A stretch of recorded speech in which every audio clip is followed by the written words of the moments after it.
চিরসুখ চির শান্তি এটাই পৃথিবীতে হয় না। চিরসুখ এবং চির শান্তির জায়গা হচ্ছে জান্নাত। চিরসুখ এবং চির শান্তি কোথায়? এটা জান্নাতের বৈশিষ্ট্য। চিরসুখ চির শান্তি, টেনশন নাই, ঝামেলা নাই, পরীক্ষা নাই, বিপদ নাই, রিস্ক নাই, স্ট্রাগল নাই। এটা হচ্ছে দ্য ফিচার্স অফ জান্নাত, জান্নাতের ফিচার। কিন্তু সমস্যা বাদে তখন যখন জান্নাতের ফিচার আমরা দুনিয়ায় খুঁজি। যেটা পাবো আমরা জান্নাতে, এটা খুঁজি কোথায়? এই তখনই সমস্যা বাদে। And this is the main problem.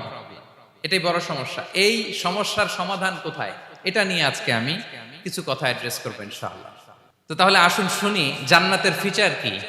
জান্নাতের কমন একটা ফিচার হচ্ছে জান্নাতে there will be no sickness in paradise. জান্নাতে কোনো অসুস্থতা থাকবে না, চিরসুস্থ। সুবহানাল্লাহ পড়েন। চিরসুস্থ চির সবল, কেউ অসুস্থ হবে না জান্নাতে। জান্নাত হবে অ্যান্টি এইজিং, জান্নাতে বয়স বাড়বে না কারো, চির যৌবনা, চির যুবক, anti ageing.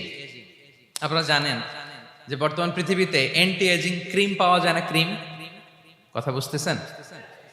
Anti ageing cream পাওয়া যায়। তারা বলে এই ক্রিম মাখলে চামড়ায় ভাঁজ পড়ে না। এটার দাম আছে কিন্তু অনেক।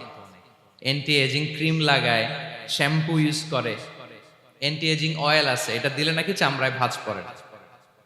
ইভেন ভারতের অনেক বড় একজন ব্যবসায়ী মুকেশ আম্বানি, নাম শুনছেন না? যে তার ছেলের বিয়ে হয়ে গেল। তো এই মুকেশ আম্বানির স্ত্রী নীতা আম্বানি, সে কিছুদিন আগে এক বটল গোল্ড ওয়াটার খেয়েছে, gold water, and it's cost $60,000। $60,000 দাম এক বোতল গোল্ড ওয়াটারের। কেন? ফর অ্যান্টি এজিং, যাতে বয়সের ছাপ গালে না থাকে। এখন বলেন, এভাবে কি আমাদের বয়সকে ধরে রাখা সম্ভব এই পৃথিবীতে? সম্ভব না, কারণ এই ফিচারটা দুনিয়ার ফিচার না, এটা জান্নাতের ফিচার। সুবহানাল্লাহ পড়েন। তাহলে জান্নাতে কেউ অসুস্থ হবে না। জান্নাত হবে চির যৌবন, চির যৌবনা। ওখানে আমরা যুবক থাকবো, প্রত্যেকে 33 বছরের যুবক যুবতী হয়ে জান্নাতে ঢুকবো। বিষ্ণু ইসলাম বলেন, আহলুল জান্নাতি জুরদা ওয়া মুরদা ওয়া আবনাউ সালাসিন ওয়া সালাসিন। জান্নাতে যারা যাবে শুভ্র দাড়িবিহীন, প্রত্যেকে হবে 33 বছর বয়সের। ওই যে 33 বছর বয়সে একবার ঢুকলেন, আর বয়স বাড়বে না, ওইটাই চিরকাল ওই বয়স পাবেন। জান্নাতের আরেকটা ফিচার হচ্ছে নো ফ্রাস্ট্রেশন, কোনো চিন্তা নাই, দুশ্চিন্তা নাই, হাইপার টেনশন নাই, সজীব প্রাণবন্ত। সুবহানাল্লাহ। জান্নাতের আরেকটা ফিচার হচ্ছে there is no expiry date in Jannat. Expiry date আছে? জান্নাতে যে ঢুকবো 7 দিনের জন্য চেক ইন, নাকি? চেক ইন কয় দিনের জন্য? 7 দিন, 10 দিন পরে চেক আউট করে ফেলবে, এরকম না। নো এক্সপায়ারি ডেট, আজীবন। একবার এন্ট্রি পেলে বের হওয়ার টেনশন নাই। আল্লাহু আকবার। তাহলে no expiry date, rather it's eternal. আজীবন থাকবেন, খালিদিনা ফিহা, চিরকাল থাকবেন। এবং জান্নাতের সবচাইতে গুরুত্বপূর্ণ ফিচার হচ্ছে there will be no death in Jannat. জান্নাতে আপনার আর মৃত্যু হবে না, মৃত্যুর বিদায় হবে। তার মানে আপনি অমর হবেন। তাহলে আপনি চির সুস্থ চির সবল হবেন জান্নাতে, চির যুবক থাকবেন, প্রাণবন্ত থাকবেন, আপনি অমর হবেন, আপনি জান্নাতে মরবেন না। জান্নাতীরা যখন জান্নাতে যাবে, ফেরেশতারা ডেকে বলবে, ইয়া আহলাল জান্নাতি ইন্না লাকুম আন তাসিহু ফালা তাসকামু আবাদা। জান্নাতীরা চিরকাল সুস্থ থাকবা, অসুস্থ হবা না। ইন্না লাকুম আন তাশিব্বু ফালা তাহরামু আবাদা, তোমরা শাবাব থাকবা, বুড়া হবা না। ওয়া ইন্না লাকুম আন তাহইয়াউ ফালা তামুতু আবাদা, চিরকাল বেঁচে থাকবা, মরবা না। এবং সেদিন জান্নাতে মৃত্যু দেয়া হবে, মৃত্যু দেয়া হবে। ইউতাল মাউতু বিকাবশিন আমলাহ, একটা ছাগলের আকৃতিতে মৃত্যুকে আনা হবে। ফায়ুযবাহুল মাউত, মৃত্যুকে জবাই দেয়া হবে। এবার জান্নাতীরা তাকিয়ে থাকবে, ফেরেশতারা বলবে, ইয়া আহলাল জান্নাতি খুলুদুন ফালা মাউত। হে জান্নাতীরা, চিরকাল এই জান্নাতে থাকবে। তাহলে জান্নাতের ফিচার পাইছেন? এখন কোন বোকা যদি এই ফিচার দুনিয়ায় খোঁজে, পাবে? পাবে না, কারণ দুনিয়ার ফিচার আলাদা। দুনিয়ার ফিচার কি? এই দুনিয়াতে বিপদ আসবে, কষ্ট আছে, দুনিয়াতে হতাশা আছে, ভয় আছে, অসুস্থতা আছে, বার্ধক্য আছে, এবং এই দুনিয়ার একটা এক্সপায়ারি ডেট আছে, আছে না? দ্য ডে ইউ ডাই, যেদিন আপনি মারা যাবেন, এটা আপনার এক্সপায়ারি ডেট, চলে যেতে হবে, চলে যেতে হবে। এই পৃথিবীতে মৃত্যুর অস্তিত্ব আছে, সবকিছু থমকে দিয়ে, আপনাকে চমকে দিয়ে মৃত্যু চলে আসবে, ঠিক কিনা বলেন? তাহলে এগুলো হচ্ছে দুনিয়ার ফিচার। এই দুনিয়াতে বিপদ আপদ, কষ্ট, ঝুঁকি, স্ট্রাগল, বার্ধক্য, অসুস্থতা, এগুলো নিয়ে আমাদেরকে টিকে থাকতে হয়। এটা দুনিয়ার ফিচার, মিলায় ফেললে হবে না। জান্নাতের ফিচার একটা, দুনিয়ার ফিচার আরেকটা। দুনিয়াতে কষ্ট থাকবে, বিপদ আপদ থাকবে। এই দুনিয়ার ফিচারটা আল্লাহ তাআলা কোরআনের একটা আয়াতে খুব চমৎকার ভাবে উল্লেখ করেছেন, সেটা দিয়েই আমি আলোচনা শুরু করেছি। আল্লাহ তাআলা ইরশাদ করছেন, ওয়ালা নাবলুওয়ান্নাকুম বিশাইইম মিনাল খাউফি ওয়াল জুই ওয়া নাকসিম মিনাল আমওয়ালি ওয়াল আনফুসি ওয়াস সামারাত ওয়া বাশশিরিস সাবিরিন। আল্লাহ তাআলা বলছেন, অবশ্যই অবশ্যই আমি তোমাদেরকে পরীক্ষা করব, ভয় দিয়ে, ক্ষুধা দিয়ে, সম্পদের ঘাটতি দিয়ে, আতঙ্ক দিয়ে, প্রাণনাশ দিয়ে, ফল ফসলের হানি দিয়ে পরীক্ষা করব। কিন্তু এই পরীক্ষায় যারা উত্তীর্ণ হবে, যারা সবর ইখতিয়ার করবে, ওয়াবাশশিরিস সাবিরিন, ধৈর্যশীলদের জন্যই হচ্ছে সুসংবাদ। আলহামদুলিল্লাহ পড়ে।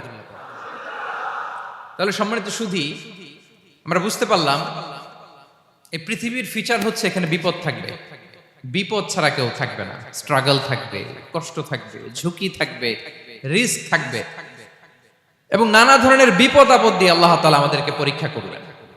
এটা মাস্ট, এটা আমাদের মাইন্ডসেটে নিয়ে নিতে হবে। মাইন্ডসেটে এটা ক্লিয়ার থাকতে হবে। চিরসুখ চিরশান্তি এই দুনিয়াতে মিলবে, কোথায় মিলবে তাহলে? এটা তাহলে বিপদ আসবেই, আপদ আসবেই, পরীক্ষা থাকবেই আমাদের জীবনে। তবে ইন্টারেস্টিংলি মজার বিষয় হচ্ছে, পরীক্ষাটা এক একজনের এক এক রকম। পুরো পৃথিবীটা একটা পরীক্ষা ক্ষেত্র, কিন্তু কারো প্রশ্নপত্রের সাথে কারো প্রশ্নপত্রের কোনো মিল নাই। সুবহানাল্লাহ। আমার পরীক্ষা একরকম, আপনার পরীক্ষা আরেক রকম, ওই ভাইয়ের পরীক্ষা আরেক রকম, ওনারটা আরেক রকম। সবাই পরীক্ষার্থী, সবাই পরীক্ষার্থী, কিন্তু কারো প্রশ্নপত্রের সাথে কারো প্রশ্নপত্রের কোনো মিল নাই।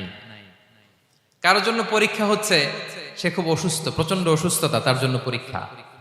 ক্যান্সারের রোগী, দুরারোগ্য ব্যাধি, ডক্টর বলছে 4th স্টেজে চলে আসছে, কয়েক মাস বাঁচতে পারে, এটা তার জন্য পরীক্ষা।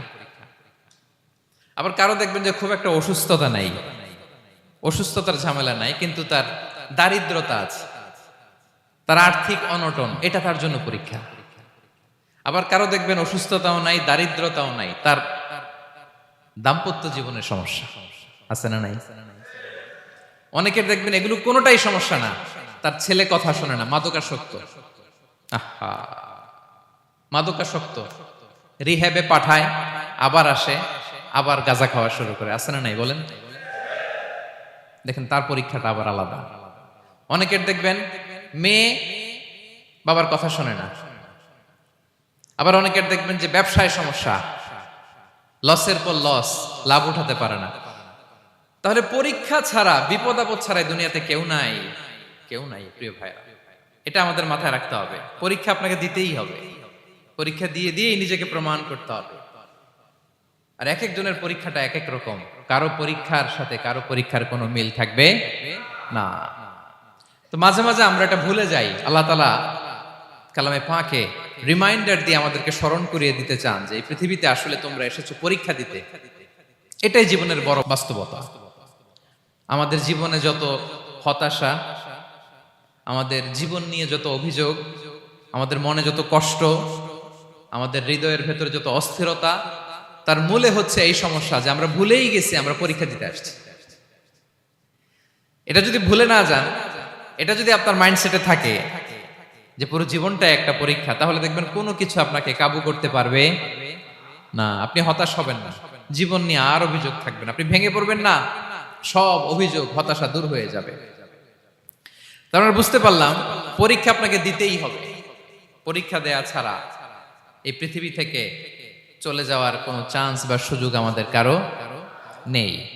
সূরাতুল আনকাবুতে আল্লাহ তাআলা এই কথাটা আরো চমৎকার ভাবে বলেছেন। আল্লাহ তাআলা ইরশাদ করছেন, আহাসিবান নাসু আইয়ুতরাকু আইয়াকুলু আমান্না ওয়া হুম লা ইফতানুন ওয়ালাকাদ ফাতান্নাল্লাযীনা মিন ক্বাবলিহিম ফালা ইয়া'লামান্নাল্লাহু আল্লাযীনা সাদাকু ওয়া লা ইয়া'লামান্নাল কাযিবিন। আল্লাহ বলেন, মানুষ কি ভেবেছে সে শুধু বলবে আমি ঈমানদার আর তাকে আমি জান্নাতে ঢুকাই দিব? না, কখনো না, কোশ্চিন কালেও না। বরং পূর্ববর্তীকালে যারা পৃথিবীতে এসেছিল তাদেরকে আমি পরীক্ষায় নিয়েছি, পরীক্ষা করেছি, এবং তাকেও ঈমানের প্রশ্নে সে সত্যবাদী না মিথ্যাবাদী পরীক্ষা দিয়ে দিয়ে নিজেকে প্রমাণ করতে হবে। ঠিক কিনা বলেন? পরীক্ষা দিয়ে আপনাকে প্রমাণ করতে হবে। এবং এই পরীক্ষার ব্যাপারটা, এটা যে শুধু আমরা সাধারণ মানুষ আমাদের জীবনে দুঃখ বিপদ পরীক্ষা এমনটা না। এই পৃথিবীর সবচাইতে শ্রেষ্ঠ মানুষ যারা ছিলেন তাদেরকে আল্লাহ পরীক্ষা নিয়েছেন। বলেন তো, এই পৃথিবীতে সবচাইতে শ্রেষ্ঠতম মানুষ কারা? সবচাইতে শ্রেষ্ঠ ভালো মানুষ কারা ছিল পৃথিবীতে? বলেন তো, নবীরা। আওয়াজ করে বলেন তো, কারা? তো বলেন তো, নবীদের জীবনে পরীক্ষা ছিল কি ছিল না? হ্যাঁ, ছিল। বেশি না কম? বিষ্ণু ইসলামকে জিজ্ঞাসা করা হলো, আইয়ুন নাসি আশাদ্দু বালাআন ইয়া রাসূলুল্লাহ, হে আল্লাহর রাসূল, এই পৃথিবীতে কাদের জীবনে পরীক্ষা বেশি? বিষ্ণু ইসলাম বললেন, আল আম্বিয়া, নবীদের জীবন। আল আম্বিয়া সুম্মাল আমসাল ফাল আমসাল, সবচাইতে জীবনে পরীক্ষার সম্মুখীন সবচাইতে বেশি হয়েছেন নবীরা। তারপরে নবীদের পরবর্তী অবস্থান যাদের, সিদ্দিকিন যারা, সোহাদা যারা, সালিহিন যারা, আল্লাহওয়ালা যারা, তাদের জীবনে পরীক্ষা বেশি। ইউবতালার রাজুলু আলা হাসাবি দীনি, ব্যক্তির দিনদারি যত বেশি তার জীবনে আল্লাহর পরীক্ষাও তত বেশি। আপনি আল্লাহওয়ালা হবেন, আপনার জীবনে পরীক্ষাও অনেক বেশি। এজন্য ইমানদার হওয়া যেমনি মর্যাদার, ইমানদারের জীবনে পরীক্ষাও হবে অনেক বেশি। এবং পরীক্ষা যত বড়, খেয়াল রাখতে হবে, মন খারাপ করার কোনো সুযোগ নেই। পরীক্ষা যার জীবনে যত বড়, সেটাতে সফল হতে পারলে ওটার প্রতিদানও বড়। পরীক্ষা যত বড়, এটাতে সাকসেস হইতে পারলে এটার রিওয়ার্ডও তত বড়। বিষ্ণু ইসলাম বলেন, ইযামুল জাযাই মাআ ইযামিল বালা, বালা যত বড় জাযাও তত বড়, প্রতিদানও তত বড়। আপনারা নবীদের জীবনে যদি খেয়াল করেন, দেখবেন যেই নবীর জীবনে পরীক্ষা যত বেশি, সেই নবীর জীবনে সফলতাও তত বেশি। সাইয়েদনা ইব্রাহিম আলাইহিস সালামের কথাটা একটু খেয়াল করেন তো, বলেন তো, ওনার জীবনে পরীক্ষা কেমন ছিল? বেশি না কম? ওনার জীবনের পরীক্ষা থেকেই তো আমরা এই শব্দটা ব্যবহার করি। আমরা বলি অগ্নি পরীক্ষা। কি বলি? মানে আগুনে নিক্ষেপ করা হয়েছে সাইয়েদনা ইব্রাহিম আলাইহিস সালামকে। তাও স্বাভাবিকভাবে না, উলঙ্গ করে, ন্যাকেট করে ওনাকে অপমানিত করবার জন্য ওনার গায়ের জামা কাপড় খুলে উলঙ্গ অবস্থায় আল্লাহর খলিল সাইয়েদনা ইব্রাহিম আলাইহিস সালামকে অগ্নিকুণ্ডে নিক্ষেপ করা হয়েছিল। এরকম এক্সপেরিয়েন্স এই অডিটোরিয়ামের ভেতরে আমাদের কখনো হয়েছে? তাইলে সাধারণ মানুষের জীবনের পরীক্ষা আর নবীদের জীবনের পরীক্ষার মধ্যে পার্থক্য আছে না নাই? ওই পরীক্ষায় উনি পাশ করে ফেললেন। ৮৬ বছর পর্যন্ত আল্লাহর কাছে দোয়া করলেন, আল্লাহ আমাকে একটা নেককার সন্তান দাও। আল্লাহ সন্তান দেয় না। ৮৬ বছর পরে আল্লাহ তাআলা সাইয়েদনা ইব্রাহিম আলাইহিস সালাম এবং হাজারের ঘরকে উজালা করে সন্তান দিলেন। সাইয়েদনা ইসমাঈল আলাইহিস সালাম পৃথিবীতে আসলেন কত বছর বয়সে? ৮৬ বছর বয়সের এখানে কেউ আছেন? হ্যাঁ, আছি আমরা? কেউ নাই। ৮৬ বছর বয়সে প্রথম সন্তান পেয়েছে। তাদের ঘরকে উজালা করে আল্লাহর নবী সাইয়েদনা ইসমাঈল আলাইহিস সালাম আসলেন। এবার আল্লাহ বললেন, যাও স্ত্রীকে আর এই কলিজার টুকরা সন্তানকে, থাকো তো প্যালেস্টাইনে, প্যালেস্টাইন থেকে ১৫০০ কিলোমিটার দূর, দ্য ব্যারেন ল্যান্ড, ওই মক্কার ধুধুমরু প্রান্তরে রেখে আসো, যেখানে কেউ নাই, মানুষ নাই, গাছ নাই, পাখি নাই, পানি নাই, যাও রেখে আসো। আচ্ছা বলেন তো, ৮৬ বছর পরে যে লোকটা সন্তান পেল, বুঝে শুনে উত্তর দিয়েন, ৮৬ বছর পরে যে লোকটাকে আল্লাহ তাআলা সন্তান দিল, তার হৃদয়ে ওই সন্তানের জন্য মায়া বেশি না কম? এমনি তো আমাদের প্রথম সন্তানের হিস্ট্রিটা একটু খেয়াল করেন তো। প্রথম আমাদের যে মেয়ে হয়েছিল বা যাদের ছেলে হয়েছিল, তার প্রতি আদর, সোহাগ, দরদ, ভালোবাসা, আল্লাহ কত ছিল।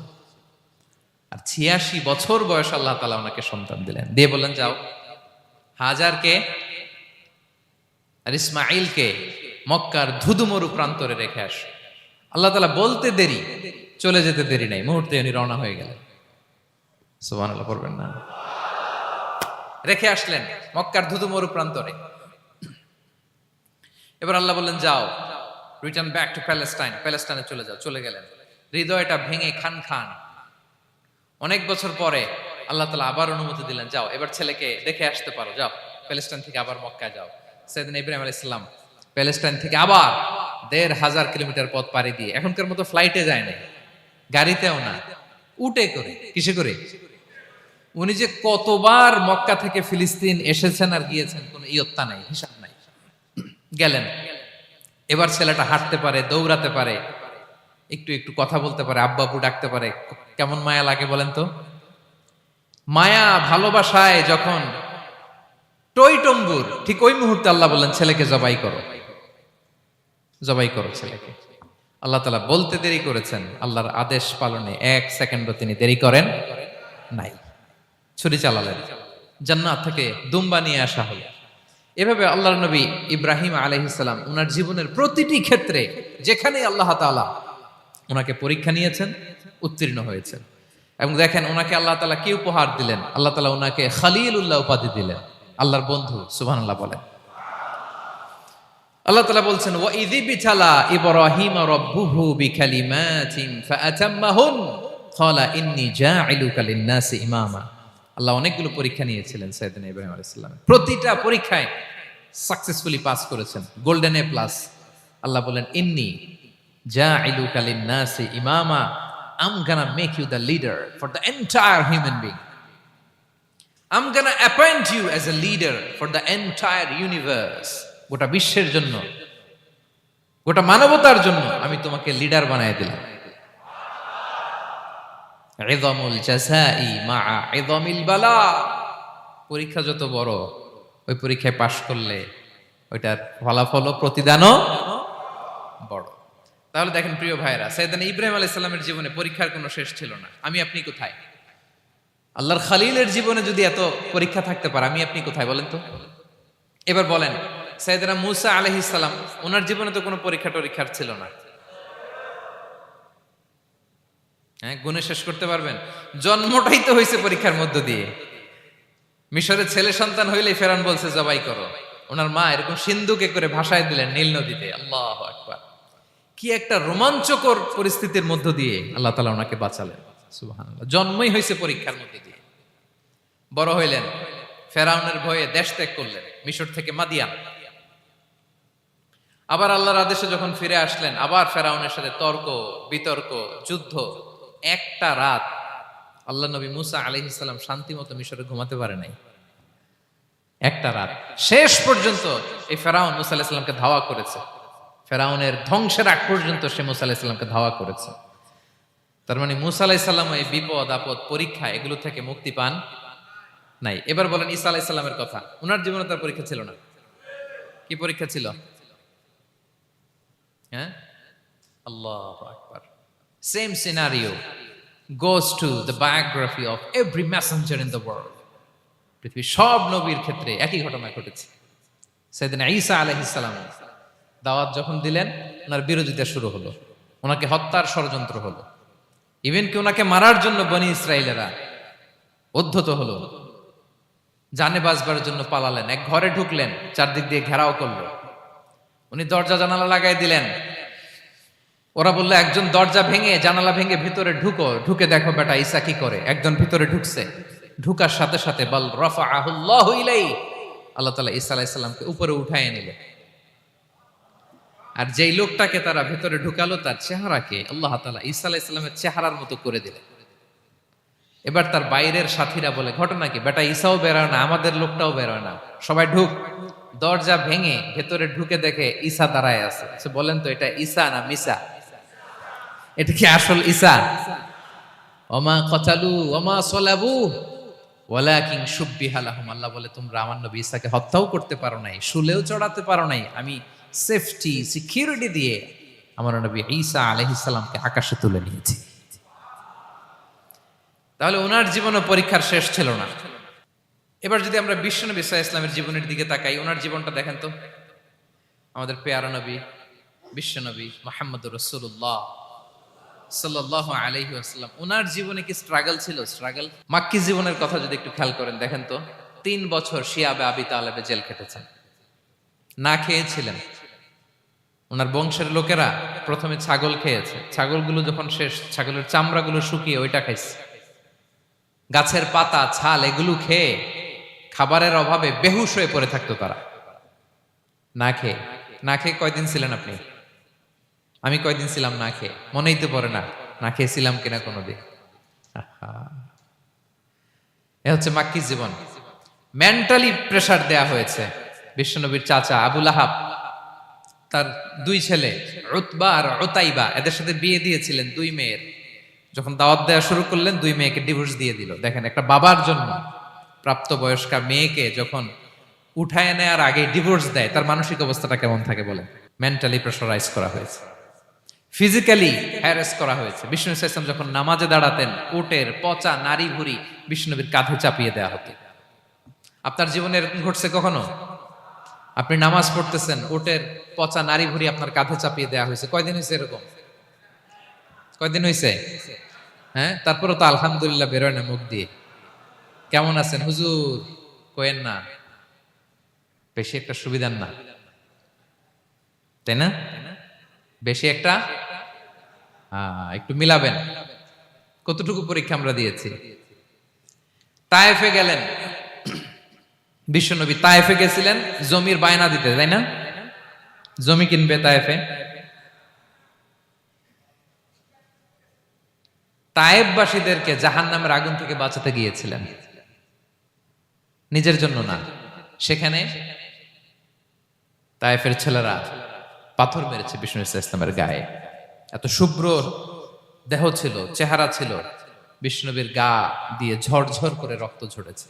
ফিজিক্যাল হ্যারাসমেন্টের শিকার হয়েছেন বিষ্ণু ইসলাম। যখন যেদিন বিষ্ণু ইসলামকে হত্যার ষড়যন্ত্র করা হলো, আল্লাহ তাআলার আদেশে তিনি মক্কা থেকে মদিনায় হিজরত করলেন। মদিনাতে যে একটা রাত, 7ম হিজরির আগ পর্যন্ত শান্তিতে ঘুমাতে পারেন নাই। 3 দিকে 3 ইহুদি বসতি, বনু কাইনুকা, বনু নদীর, বনু কুরাইজা। আহা, খাওয়ার মধ্যে বিষ মিশিয়ে দেয়া হয়েছিল বিষ্ণু ইসলামের। বাজুর, খাসির বাজুর রান পছন্দ করতেন। এক ইহুদি মহিলা বিষ্ণু ইসলামের ওই রানের মধ্যে বিষ মিশিয়ে দিয়েছিল। ওই বিষের যন্ত্রণায় মৃত্যুর আগ পর্যন্ত বিশ্বনবী কাতরাতেন। এবং উনি ইন্তেকালের সময় ওই বিষের ব্যথা যন্ত্রণাতেই ইন্তেকাল করেছেন। বিশ্বনবীর ইন্তেকালটা শাহাদাতের ইন্তেকাল ছিল। বিষ্ণু ইসলাম বলেছেন, ওই যে খায়বার এলাকার ওই মহিলা যে আমার খাবারে বিষ মিশিয়েছিল, সেই বিষের যন্ত্রণা, বেদনা, কষ্ট আমি অনুভব করছি।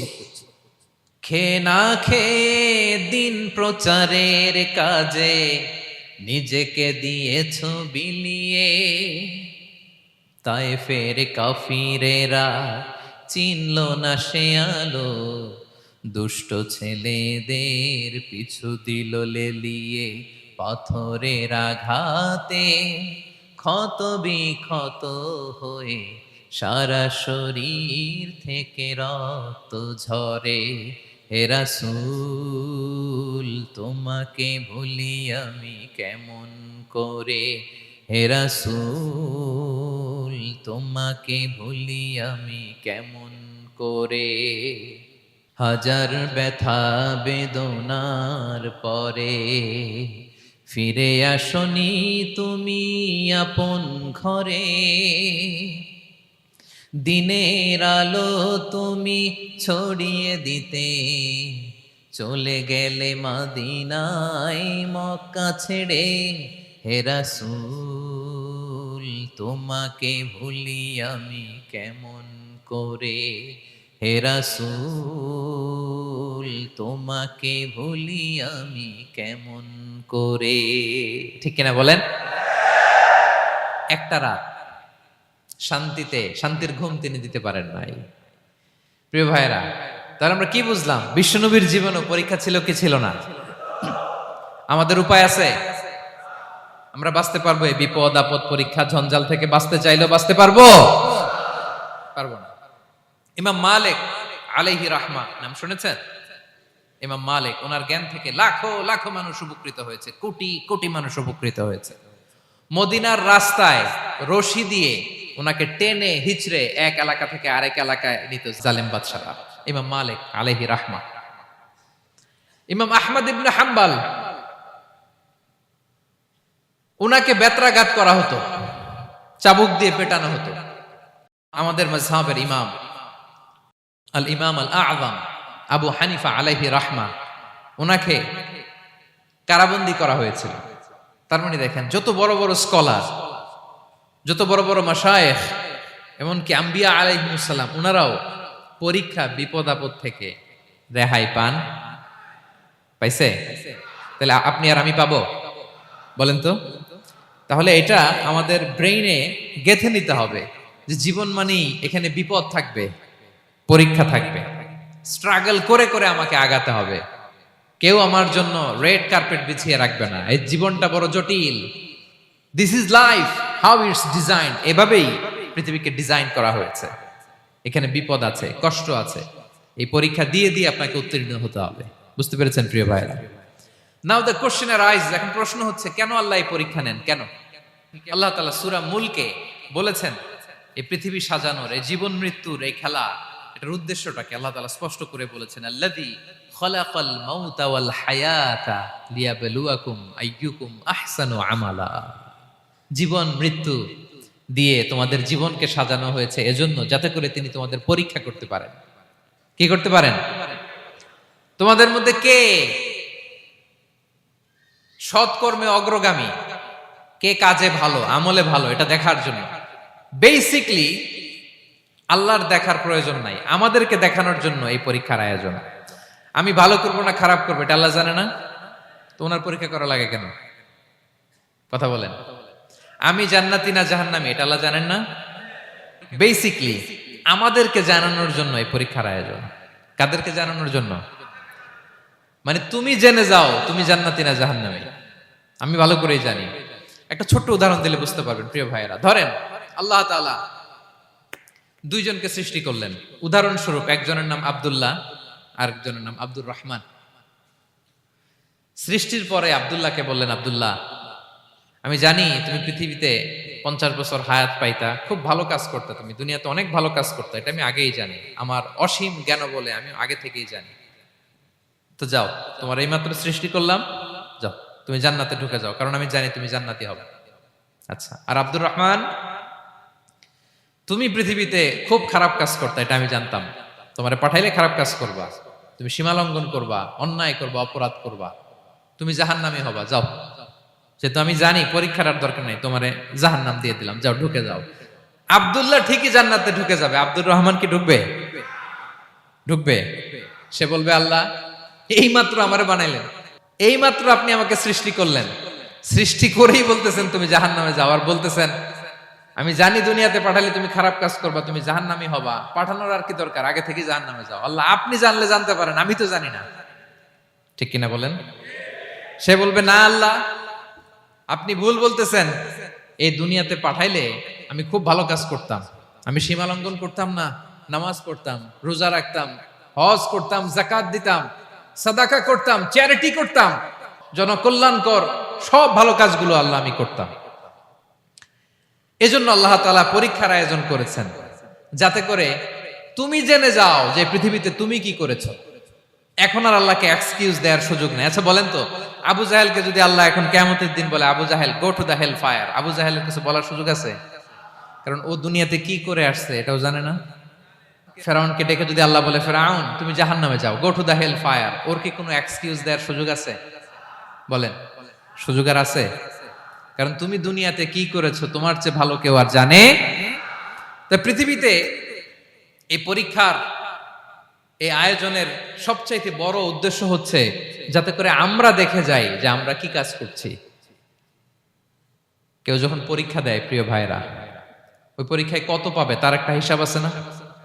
বলেন, আপনি গণিত পরীক্ষা দিয়ে আসছেন, যে 100তে 100 পাবে সে বলতে পারে আমার সব অঙ্ক হয়েছে, ঠিক কিনা বলেন? আর যে লাড্ডু গুড্ডু বুঝছেন তো, কিছুই পারে নাই, ঘোড়ার ডিম, তারও একটা হিসাব আছে যে সে কিছুই লিখে আসতে পারে নাই। তাই পৃথিবীতে এই পরীক্ষার আয়োজনের প্রধানতম কারণ হচ্ছে যাতে করে আমরা বুঝে যেতে পারি যে আমরা কোথায় যাব, জান্নাতে না জাহান্নামে। প্রিয় সুধী, এ পর্যায়ে আমরা জানবো এই যে পরীক্ষা আল্লাহ তাআলা নিচ্ছেন আমাদেরকে, এই পরীক্ষায় সফল হওয়ার মূল মন্ত্র কি। কোরআনে বিভিন্ন আয়াতে এই পরীক্ষার কথা বলা হয়েছে এবং এই পরীক্ষার সফলতার মূল মন্ত্রও কোরআনে ঘোষিত হয়েছে। আলহামদুলিল্লাহ বলেন। যে আয়াত দিয়ে আমি শুরু করেছি এই আয়াতে আল্লাহ তাআলা বলেছেন ওয়াবাশশিরিস সাবিরিন, নবী হে ধৈর্যশীলদেরকে আপনি সুসংবাদ দিন। ধৈর্যশীলদেরকে সুসংবাদ দিন, তার মানে বিপদে ধৈর্য ধারণ করতে হবে। প্রিয় ভাইরা, ইন্নামাস সাবরু ইনদা সাদামাতিল উলা, বিপদে আমরা অনেক সময় প্যানিক হয়ে যাই, অস্থির হয়ে যাই, কি করব, হতাশ না। মুমিনরা হতাশ হয় না, ধৈর্য ধারণ করে। কি করে? কি করে? ধৈর্য ধারণ করার শক্তি দাও গো মেহেরবান আমায়, দাও গো মেহেরবান। পড়েন, ধৈর্য ধারণ করার শক্তি দাও গো মেহেরবান আমায়, দাও গো মেহেরবান। সবাই বলুন একসাথে, ধৈর্য ধারণ করার শক্তি দাও গো মেহেরবান আমায়, দাও গো মেহেরবান। বুকের ভেতর ব্যথার নদী বইছে অবিরাম, বইছে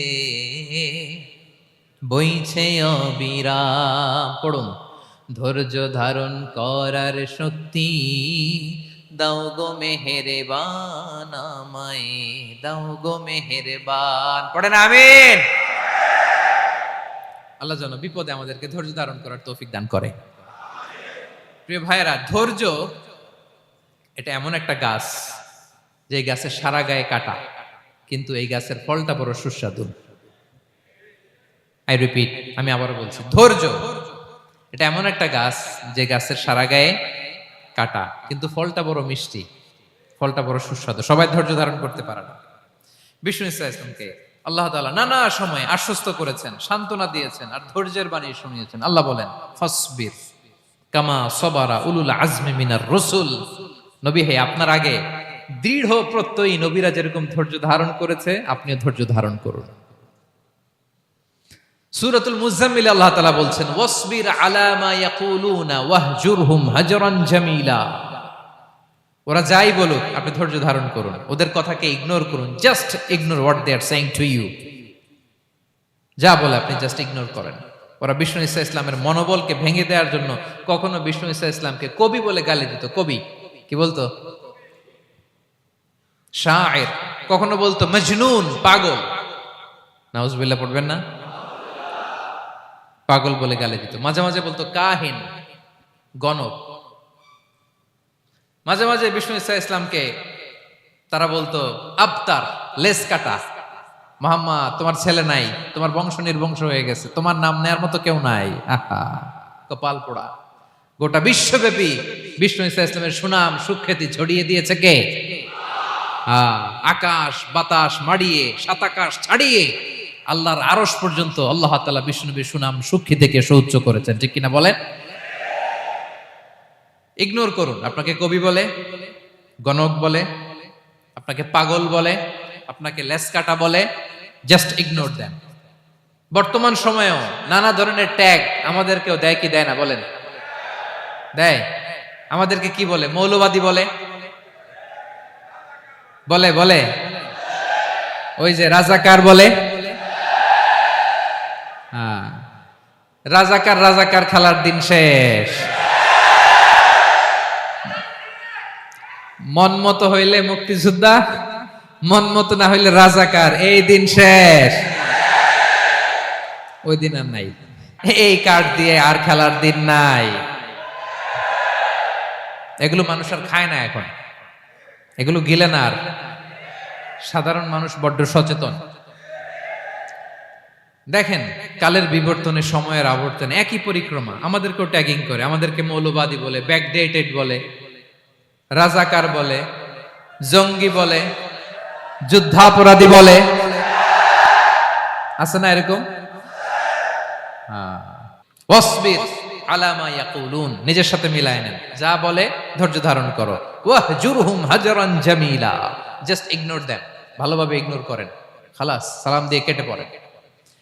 তাহলে প্রিয় ভাইরা, এই বিপদ আপদ আমাদের পিছু ছাড়বে না, পিছু ছাড়বে না। নবীদের পিছু ছাড়ে নাই, আমরা কোথায়? আমরা আর কি? বিপদ আমাদেরকে ধৈর্য ধারণ করতে হবে, মনোবল হারাইলে হবে না। দেখেন বিশ্বনবী কিভাবে আপনাদেরকে সান্ত্বনা দেয়। বিশ্বনবী বলেন, আজাবান লি আমরিল মুমিন, মুমিনের ব্যাপারটা বড় আশ্চর্যজনক। ফাইন্না আমরাহু কুল্লাহু লাহু খাইর, মুমিনের জীবনে যা ঘটে সবটাই খাইর, সবটাই কল্যাণ। ইন আসাবাতহু সাররাউ শাকারা ফাকানা খাইরাল্লাহ ওয়া ইন আসাবাতহু দাররাউ সাবারা ফাকানা খাইরাল্লাহ। মুমিনের জীবনে যদি সুখ আসে তাহলে মুমিন শুকরগুজার হয়, এটা তার জন্য ভালো। আর যদি মুমিন জীবনে দুঃখ আসে তাহলে সে সবর ইখতিয়ার করে, এটাও তার জন্য ভালো। সুবহানাল্লাহ। তাহলে দেখেন, আমরা হয় সুখে থাকি নয় দুঃখে থাকি, ঠিক কিনা বলেন? তাহলে সুখের সময় আমরা শুকর করি, কি করি? শুকরগুজার হই। শুকরিয়া করাও একটা ইবাদত, শুকরিয়া করাও কি? আর দুঃখের সময় আমরা সবর করি, সবর করাটাও একটা। তাহলে আমাদের পুরো জীবনটাই ইবাদত, পুরো জীবনটাই সুখের সময় শুকর আর দুঃখের সময় সবর। আওয়াজ করে বলেন, সুখের সময় শুকর আর দুঃখের সময়। এই দুই ইবাদত মুমিন জীবনে চলমান, কন্টিনিউয়াস, একটা উইন উইন সিচুয়েশন। কি বলেন? উইন উইন হয়ে গেল না? যেই পরিস্থিতিতেই থাকে আমাদের জন্য লাভ। আল্লাহু আকবার। তাহলে প্রিয় ভাইরা, এটাই জীবনের বাস্তবতা। সবর আমাদেরকে ইখতিয়ার করতে হবে, হতাশ হওয়া যাবে না। অনেকে আমরা অল্পতে হতাশ হই। এই যে আমরা ধৈর্য ধারণ করছি, এর ফল পাচ্ছি না? দীর্ঘ দেড় দশক ধরে ধৈর্য ধারণ করছেন না আপনারা? এখন মুক্তি, স্বাধীনতা, বিজয় এনে দিয়েছে কে? ধৈর্য ধারণ করুন। ধৈর্যের যে ফলাফল, এটা বড় মিষ্টি। ধৈর্য এমন একটা গাছ, এই গাছের সারা গায়ে কাটা, কিন্তু এর ফলটা বড় সুস্বাদু, এর ফলটা বড় মিষ্টি। ধৈর্য ধারণ করার অভ্যাস করতে হবে প্রিয় ভাইরা। মুমিন হতাশ হয় না, হাল ছেড়ে দেয় না। মুমিন ভরসা রাখে একজনের উপর, তিনি কে? লা তাইয়াসু মির রাউহিল্লাহ ইন্নাহু লা ইয়াইয়াসু মির রাউহিল্লাহি ইল্লাল কওমুল কাফিরুন। আল্লাহর রহ থেকে, রহম থেকে নিরাশ হয়ে যাও না। কাফির ছাড়া, অকৃতজ্ঞ ছাড়া কেউ আল্লাহর রহ থেকে, আশা থেকে নিরাশ হয় না। শয়তানের সবচেয়ে বড় মিশন হলো আমাদেরকে হতাশ বানানো, এটা খেয়াল রাখবেন। শয়তানের সবচাইতে বড় মিশন কি? আমাদেরকে হতাশ করে দেয়া। হতাশ বানাইতে পারলে সে সাকসেসফুল, খুশি। কিন্তু আমরা এত সহজে হতাশ হই না, আমরা নিরাশ হই না, আমরা বিপদে হাল ছেড়ে দেই না। আমরা ভরসা রাখি এক মহান সত্তার উপর, তিনি কে? মনে থাকবে? বিপদ আসলে ভেঙে পড়বেন, ভিসা না হইলে কান্নাকাটি শুরু করবেন, ব্যবসায় লস হইলে হাউমাউ, দেশ থেকে কোনো দুঃসংবাদ আসলে হতাশ হবেন, ভেঙে পড়বেন। ধৈর্য ধারণ করব আমরা। আওয়াজ করে বলেন, আমরা কি করব? সবর। বিপদ ট্যাকেল দেওয়ার প্রথম স্টেপ হচ্ছে সবর, ধৈর্য ধারণ করতে হবে। ওয়াবাশশিরিস সাবিরিন, ধৈর্যশীলদেরকে সুসংবাদ দাও। বিপদ থেকে বাঁচার দ্বিতীয় স্টেপ হচ্ছে এই বিপদ থেকে উত্তরণের চেষ্টা করতে হবে, কন্টিনিউয়াস প্রচেষ্টা চালিয়ে যেতে হবে। ওয়াল্লাযীনা জাহাদু ফিনা লানাহদিয়ান্নাহুম সুবুলানা, যারা আমার রাস্তায় চেষ্টা করে, প্রচেষ্টা করে, স্ট্রাগল করে, তাদেরকে আমি পথ দেখিয়ে দেই, সুবুল দেখিয়ে দেই, ওয়ে আউট দেখায় দেই, এক্সিট দেখায় দেই। কোথাও আটকাবেন না আপনি, আপনাকে এক্সিট দেখাই দিবে কে? মালয়েশিয়াতে কেলুয়ার বলে না? কেলুয়ার কি বলে চিনেন? কেলুয়ার মানে কি? এক্সিট। এক্সিট পেয়ে যাবেন, আটকাবেন না আপনি জীবনে কোথাও। 3 নাম্বার, আল্লাহর উপর তাওয়াক্কুল করতে হবে বিপদ আসলে। ওমাইয়া তাওয়াক্কাল আলাল্লাহি ফাহুয়া হাসবুহ, আল্লাহর উপর যে তাওয়াক্কুল করে আল্লাহই তার জন্য যথেষ্ট হয়ে যায়। তাহলে বিপদে প্রিয় ভাইরা আমরা প্যানিক হব না, ধৈর্য ধারণ করব, বিপদ থেকে উত্তরণের সর্বোচ্চ প্রচেষ্টা চালিয়ে যাব, আর ভরসা রাখবো একজনের উপর, তিনি কে? আর বিপদ আসলে এটাকে নেগেটিভলি নেবেন না সব সময়। বিপদ আপদ এটা অনেক পজিটিভ, ভালো জিনিস আমাদের জীবনে বয়ে নিয়ে আসে। শাইখুল ইসলাম ইবনু তাইমিয়া আলাইহি রাহমা উনি বলতেন, খুব দামি কথা, খুব হেভি ওয়েট কথা, মনোযোগ দিয়ে শুনুন। তিনি বলতেন, যে নেয়ামত তোমাকে আল্লাহ থেকে দূরে সরায়, ওই নেয়ামতের চেয়ে বিপদ ভালো, যে বিপদ তোমাকে আল্লাহর দিকে ধাবিত করে। আই রিপিট, আমি আবারও বলি, যে নাজ নেয়ামত তোমাকে আল্লাহ থেকে দূরে সরিয়ে দেয়, সে নাজ নেয়ামতের চেয়ে ওই বিপদ আপদ ভালো, যেই বিপদ আপদ তোমাকে আল্লাহর কাছে টেনে নেয়। তাহলে বিপদ আপদ আসলে আপনি হতাশ হবেন? আর কখনো দুঃখ করবেন? মোয়ারের ভাইয়েরা, আর মন খারাপ করবেন? আপনি খেয়াল করে দেখেন, বিপদ আসলে আমরা আল্লাহরে ডাকি বেশি। যখন অসুস্থ আপনি খেয়াল করেন তো, আল্লাহ আল্লাহ তুমি ছাড়া বাঁচানোর কেউ নাই, আল্লাহ আল্লাহ তুমি হেফাজত করো, আল্লাহ তুমি সুস্থ করে দাও। যখন লাইফ থ্রেট, দেখেন আপনি গুম হয়ে যেতে পারেন, আপনার কারাবন্দি করতে পারে, এরকম একটা বিপদের মধ্যে আছেন, তখন খেয়াল করেন তো আল্লাহর সাথে আপনার কানেক্টিভিটি, রিলেশনশিপটা কতটা ডেভেলপ হয়। কারণ বিপদে পড়লে আমরা আল্লাহরে ডাকি বেশি। তাহলে বিপদ আপদেরও কিছু পজিটিভ সাইড বা দিক আমাদের জীবনে আছে না নাই? অনেক পজিটিভ দিক আছে, কয়েকটা শেয়ার করি। এক নাম্বার পজিটিভ সাইড তো বললাম, ইমাম ইবনু তাইমিয়া যেটা বললেন। এরপরে হচ্ছে মাঝে মাঝে আল্লাহ তাআলা আমাদের মর্যাদাকে আপগ্রেড করতে চায়, এলিভেট করতে চায়। আপনি ধরেন কোন একটা এয়ারলাইন্সের রেগুলার প্যাসেঞ্জার টিকিট কাটেন, মাঝে মাঝে হঠাৎ করে দেখবেন কাউন্টারে গেলে তারা বলে, you are upgraded to business class, অথবা you are upgraded to first class. যেহেতু রেগুলার প্যাসেঞ্জার, অনেক মাইলস জমা হয়েছে, আপগ্রেড করে দেয়। আল্লাহ তাআলা মাঝে মাঝে চায় তিনি আমাদের মর্যাদাকে, র্যাঙ্ক, এটাকে আপগ্রেড করবেন। কিন্তু আমার যে আমল আখলাকের অবস্থা, ওইটা দিয়ে ওই আপগ্রেড র্যাঙ্কে যাওয়ার সুযোগ নাই। বুঝতেছেন কথা? আল্লাহ চায় আমার লেভেল একটু আপ করতে, কিন্তু আমার আমলের যে অবস্থা, এতে আমি ওখানে যাই না। তখন আল্লাহ কিছু বিপদ আপদ দিয়ে, পরীক্ষা দিয়ে বান্দাকে টেস্ট করে। ওই পরীক্ষায় যদি উত্তীর্ণ হন, সাথে সাথে আল্লাহ তাআলা আপনার লেভেল বা র্যাঙ্ক আপগ্রেড করে দেয়। সুবহানাল্লাহ পড়বেন না? তাহলে লাভ না লস? আওয়াজ করে বলেন, লাভ না লস? মুমিন জীবনের সব লাভ। যত বিপদ আপদ আপনাকে স্পর্শ করে, প্রতিটাতেই আপনার জন্য কল্যাণ। বিষ্ণু ইসলাম বলেন, মা ইউসিবুল মুসলিমা মিন নাসাবিন ওয়ালা ওয়াসাবিন ওয়ালা হাম্মিন ওয়ালা হুজনিন ওয়ালা আযান ওয়ালা গাম্মিন হাত্তা শাওকাতি ইউশাকুহা ইল্লা কাফারাল্লাহু বিহা খাতায়া। আপনার জীবনে যত দুঃখ, যত যন্ত্রণা, যত টেনশন, যত অ্যাংজাইটি, যত ইনজুরি, এমনকি গোলাপ ফুল পাড়তে যে ওখানে যে কাটা বাঁধছে, বরই খেতে যে বরই গাছে ওঠার পর যে একটা কাটা বিঁধছে আপনার হাতে, এর কারণে আল্লাহ তাআলা আপনার গুনাহ মাফ করে দেয়। সুবহানাল্লাহ। তাহলে বিপদ আপদ দিয়ে আল্লাহ বান্দার মর্যাদাকে আপগ্রেড করে। বিপদ আপদে ফেলে আল্লাহ তাআলা বান্দার পাপ মোচন করে। বিপদ আপদ দিয়ে আল্লাহ তাআলা বান্দার শাস্তি মওকুফ করে। এমন পাপ করছেন, এটার জন্য শাস্তি বরাদ্দ হয়ে গেছে, কিন্তু আল্লাহ তাআলা ওই শাস্তি থেকে মাঝে মাঝে আপনাকে বাঁচাতে চায়, তখন কিছু বিপদ দিয়ে বান্দারে পরীক্ষা করে। উত্তীর্ণ হলেই আল্লাহ তাআলা ওই শাস্তিকে মওকুফ করে দেয়। তাহলে আসুন সামারি করি, পুরো আলোচনাটার সামারি করি। এক নম্বর সামারি হচ্ছে, বিপদ আপদ, পরীক্ষা, স্ট্রাগল, কষ্ট, এটা সুন্নাতুল্লাহি ফিদ দুনিয়া। এই দুনিয়ায় আল্লাহর সুন্নাত, এর বাইরে কেউ যেতে পারে না। ইভেন নট দ্য মেসেঞ্জার্স, নবীরাও না। আজকের আলোচনায় শুনছেন না, নবীদের জীবন দিয়ে কি গেছে, ups and downs, test and trial, নবীরাও না।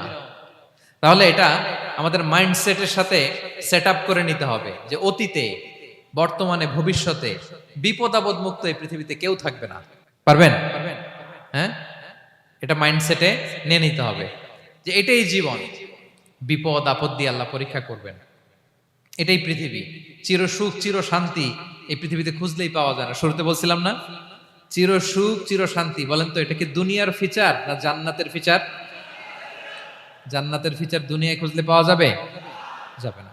তাহলে আজকের আলোচনার এক নাম্বার লেসন হচ্ছে, বিপদ আপদ, এটা সুন্নাতুল্লাহ ফিদ দুনিয়া, এই দুনিয়া আল্লাহর সুন্নাত, এটা থেকে মুক্তি পাওয়ার কোনো সুযোগ নাই, নবীরাও পায় নাই। 2 নম্বর লেসন, বাঁচার যেহেতু সুযোগ নাই, we have to face it with patience, intellect and tawakkul. বিপদে অস্থির হওয়া যাবে না, এটাকে ফেস করতে হবে উইথ পেশেন্স, ধৈর্যের সাথে। বিপদ আমরা মোকাবেলা করব কিসের সাথে? ধৈর্য। প্যানিক হবেন না, অস্থির হবেন না, ধৈর্য ধারণ করবেন উইথ ইন্টেলেক্ট। আল্লাহর দেয়া আপনার ইন্টেলেক্ট খাটিয়ে এই বিপদ উত্তরণের সর্বান্তকরণের চেষ্টা প্রচেষ্টা আপনার চালায় যেতে হবে। আর সবশেষে আত-তাওয়াক্কুল আলাল্লাহ, ডিপেন্ডিং অন আল্লাহ, ভরসা করব কার উপর? আল্লাহর উপর। পারা যাবে তো? আচ্ছা, 2টা লেসন গেল। 3 নাম্বার লেসন হচ্ছে আমাদের ছেলে মেয়েদেরকে we have to educate our child regarding the test and trial in this দুনিয়া। দুনিয়ার এই বিপদ আপদের ব্যাপারে আমাদের ছেলে মেয়েদেরকে শেখাতে হবে, বুঝাতে হবে। ওরা ছোট মানুষ তো, অস্থির হয়ে যায়, আব্বু আমার সাথে কেন এমন হয়, আমারই শুধু পেন্সিল চুরি হয়, আমারই শুধু এটা হয়, আমি পরীক্ষায় খারাপ করি, আমি ব্যথা পাই, আমার এই আমার সেই। ছোট মানুষ তো বুঝে না, ওরা বুঝাইতে হবে যে বাবা, this is the essence of life, এটাই জীবন, এটাই কি এই লাইফ হ্যাকস গুলো তাদেরকে শেখাইতে হবে। ডোন্ট বি প্যানিক, প্যানিক হওয়া যাবে না।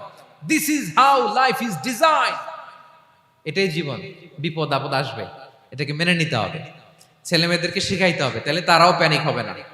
পারবেন তো ইনশাআল্লাহ? আচ্ছা, 4 নম্বর লেসন হচ্ছে যেটা আমরা জানলাম, এই বিপদ আপদ সবসময় আমাদের জন্য খারাপ না। সামটাইমস ইট ব্রিংস খায়ের for us if dealt properly. ঠিকমতো বিপদকে ডিল করতে পারলে এটা আসলে আমার জন্য আখেরে কল্যাণই বয়ে নিয়ে আসে। কি বলেন, তাই না? কল্যাণ বয়ে নিয়ে আসে। সব শেষ কথা হলো, আমরা যেন এই বিপদগুলোকে প্রপারলি ডিল করতে পারি, আমরা যেন সবর ইখতিয়ার করতে পারি। আল্লাহর কাছে চাইতে হবে, দোয়া করতে হবে, কারণ তৌফিক দেওয়ার মালিক কে? আল্লাহর কাছে যেন আমরা কায়মনোবাক্যে প্রার্থনা করতে পারি, আল্লাহ এই বিপদকে যেন আমরা ডিল করতে পারি উইথ সাবর, উইথ ইন্টেলেক্ট, উইথ তাওয়াক্কুল। আসল হাতিয়ার হচ্ছে এটা, দোয়া। আল্লাহর কাছে চাইবেন, মনোযোগের সাথে চাইবেন, আন্তরিকতার সাথে চাইবেন। উদউল্লাহ ওয়া আনতুম মুখিনুনা বিল ইজাবা।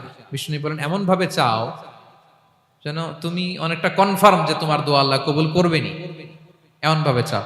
অনেকে রোবোটিক দোয়া করে। রোবোটিক দোয়া মানে দোয়ার মধ্যে প্রাণ নাই, ধ্যান নাই, মন নাই, আগ্রহ নাই, ভালোবাসা নাই, ওই দোয়া আল্লাহ কবুল করে না। মনোযোগ দিয়ে চাইতে হবে চাওয়ার মতো, তাহলে আল্লাহ তাআলার পক্ষ থেকে তৌফিক পাওয়া যাবে। পারা যাবে তো ইনশাআল্লাহ? আল্লাহ তাআলা আমাদের সবাইকে বিপদে আপদে ধৈর্য ধারণ করার তৌফিক দান করুক।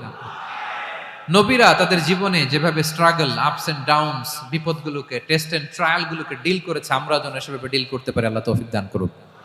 আল্লাহ তাআলা আমাদের সবাইকে কথাগুলো বোঝা আর আমল করার তৌফিক দান করুক। হাযা মা ইনদি ওয়াল ইলমু ইনদাল্লাহি আলাইহি তাওয়াক্কালতু ওয়া ইলাইহি উনীব। ওয়াসসালামু আলাইকুম ওয়া রাহমাতুল্লাহি তাআলা ওয়া বারাকাতুহু।